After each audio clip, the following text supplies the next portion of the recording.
Welcome to the debate. Since late summer of 2025, we've all been watching a pretty profound and unusual domestic military deployment right here in the nation's capital. We've seen over 2,000 National Guard members, and not just from the DC Guard, but units from states all across the country, Mississippi, South Dakota, all operating on these crime deterrence missions under Joint Task Force DC. And this deployment, which was, mandated by a presidential memorandum, it almost immediately became the flashpoint for a major constitutional challenge.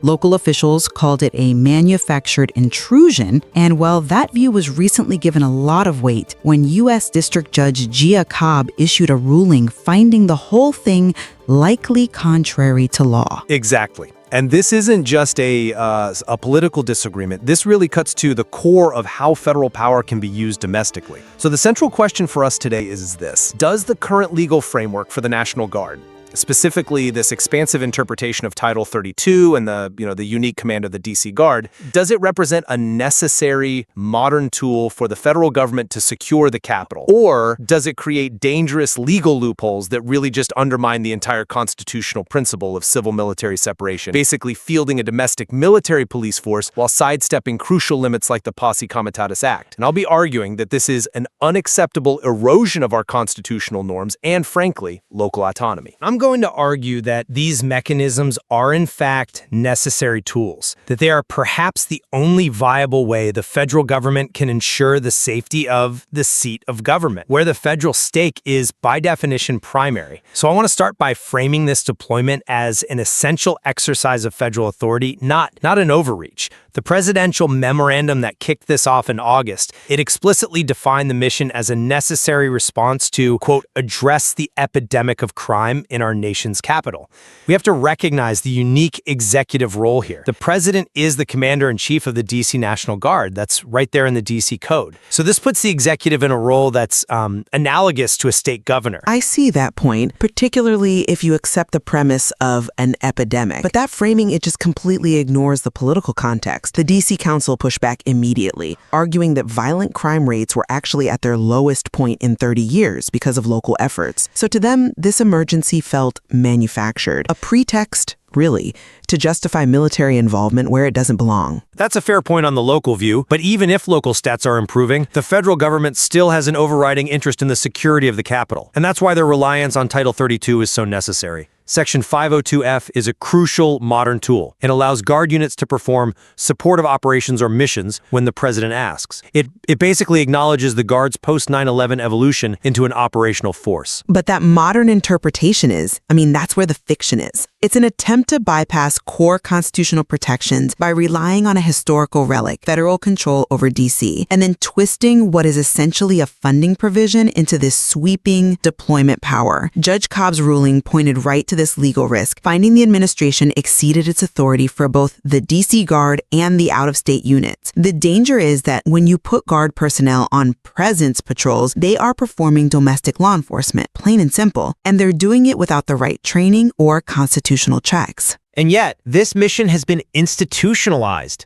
which to me speaks to its necessity. Executive Order 1433-9, for example, specifically ordered the training of a specialized DC Guard unit just for ensuring public safety and order. This isn't some temporary fix. It's a vital, long-term federal security requirement. And that long-term commitment is exactly what's so worrying, because it cements a circumvention of local civil authority, which, brings us to the first big point Judge Cobb really focused on. The judge's finding here was very precise. Deploying the DC Guard for crime deterrence, the mission's explicit purpose, requires a request from local civil authorities, the mayor, the U.S. Marshal, or the National Capital Service Director. That's the law under the DC Code.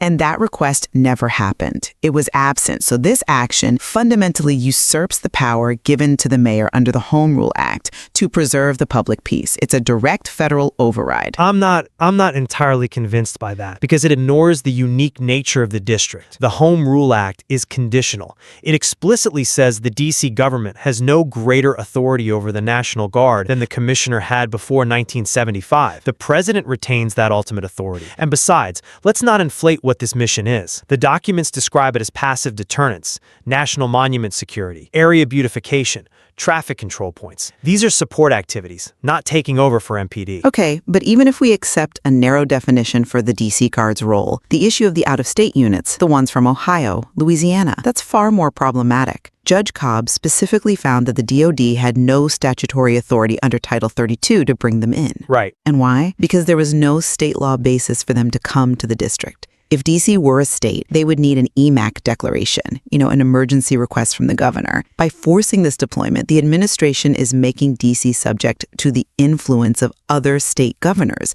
which violates the entire intent of the District Clause. It was meant to be under unified federal authority to prevent exactly this kind of interference. But the EMAC system is for mutual aid between sovereign states, and DC is not a sovereign state. When the president directs this mission, he's acting under his unique role as the official responsible for the capital security. It's just coordinating resources to meet a federal need. Which brings us directly to the most important legal loophole here, the interpretation of Title 32 USC Section 502F. You're relying on a very broad reading of training or other duty. And we absolutely defend that reading. If you interpret other duties narrowly, like the judge suggested, using that legal doctrine, noscitur associis, to say it only means things like drills and parades, you're ignoring the entire post-9/11 context. The Guard is an operational force now. Crime deterrence and presence patrols are not that different in kind from general security patrols. I'm sorry, but I just don't buy that reasoning. This is what you'd call hiding elephants in mouse holes. Title 32 was created to cover the costs of Guard training. It was a funding mechanism. To expand that into a sweeping domestic deployment authority for law enforcement, it feels like a complete abuse of legislative intent. But the purpose is ensuring mission readiness. But the true problem is what this interpretation lets you avoid: the Posse Comitatus Act. The PCA is the historic foundation of civil-military separation. It stops federally controlled Title 10 forces from being used in domestic law enforcement. Which is why they're deployed under Title 32 status. Precisely.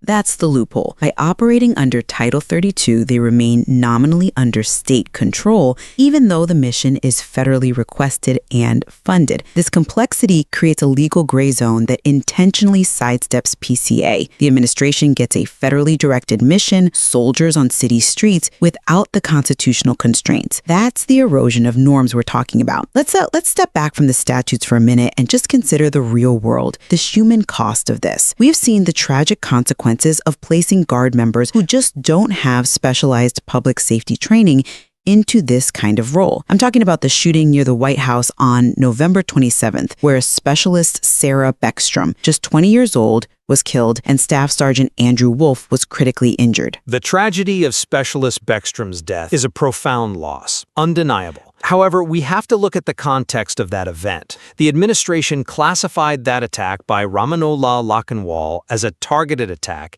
and an act of terror. This goes far beyond typical crime deterrence. It actually validates the federal obligation to maintain security against serious threats. And look, Defense Secretary Pete Hegseth immediately ordered another 500 troops in, doubling down on the mission's importance. Ordering more troops is one thing, but that response immediately highlighted the deep flaws in the deployment. Why? Because the DC government was then forced to pair Guard troops with local MPD officers. Just think about that. The whole point of the Guard, you argued, was to free up local police. Instead, because they lacked the training for these patrols, the MPD had to dedicate officers to basically babysit them. It completely neutralizes the efficiency benefit, and it proves the Guard was ill-equipped for the role. Well, while those are valid concerns about execution, the move to bolster the Guard with local police, it suggests an implicit recognition by DC that the security mission itself is vital. Even if it was tragically challenged, the priority has to be securing federal interests and public safety. But you're introducing risk and tension. You're not solving a problem. WUSA 9 was reporting on the discomfort and tension DC residents felt seeing military Humvees on their streets. Local officials have argued for months that this is counterproductive, that it undermines the community trust that initiatives like Secure DC were building. When you bring the military into the domestic sphere, you alienate the very citizens you're supposed to protect. Look, this is a complex calculation. It involves competing mandates, the federal need to govern the Capitol versus constitutional norms. My position remains that the flexibility offered by Title 32 and the unique structure of the D.C. Guard are indispensable. They allow the president to address serious public order concerns. The fact that the legal interpretation is contested just speaks to the high stakes of governing the seat of power, not the illegitimacy of the authority itself. And my position remains that using these ambiguities, specifically twisting a funding law into a deployment tool, erodes the core American principle of separating military and civilian law enforcement. The intrusion into local governance and the tragic human cost, both in soldier safety and community tension, it all demonstrates that these loopholes have to be closed to prevent the politicization of the military. The complexity of military federalism means we are constantly walking a very fine line. The challenge now is figuring out how to maintain the security necessary for the Capitol without sacrificing those foundational norms that are meant to protect civil liberties and local autonomy. Indeed. And these contested mandates leave everyone, citizens, local governments, and the Guard members themselves, in a completely ambiguous legal and operational landscape. The search for clarity, one that respects both national security and constitutional limits, has to continue far beyond Judge Cobb's initial ruling.